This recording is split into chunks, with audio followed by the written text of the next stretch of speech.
yadi akatwakuka nga kabandu babwera.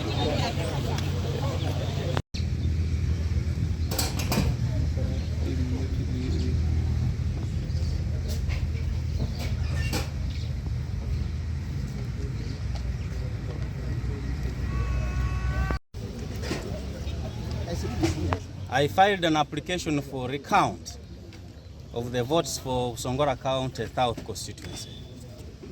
The application was granted to me in my favor on grounds that there were arithmetic errors on record.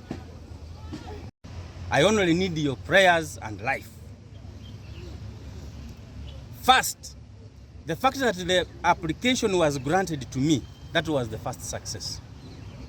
Secondly, the fact that the ballot boxes have been tampered with is evidence number 2.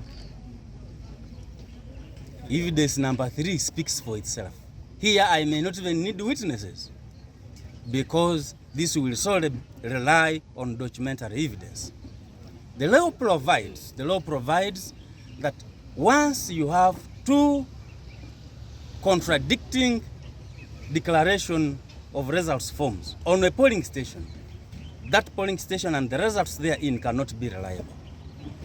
It means, therefore, the results of these 3 polling stations are supposed to be cancelled, and that is going to be our case.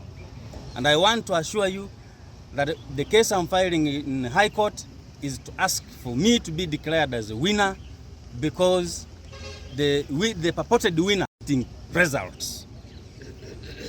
If the results were there, then they should have been found properly stationed in the ballot boxes. In the event that there are no results, then I'm the winner. I only need a declaration, a confirmation by the High Court, and the time begins now.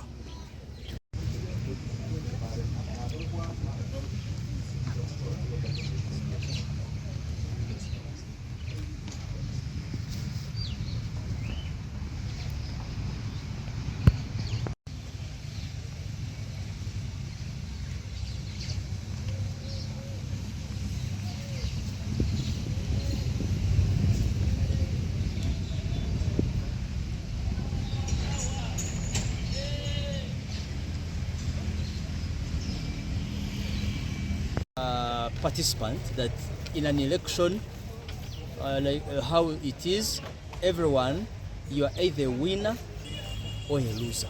So today like the process had supposed to take to do a recount, one of the boxes was tampered with and so other boxes. So there's suspicion between because I wanted to prove myself, because I insist that I have the votes. Mbaju Jackson also says there are no votes. So between all the 2 parties, we are lucky that even today, early in the morning, before we left,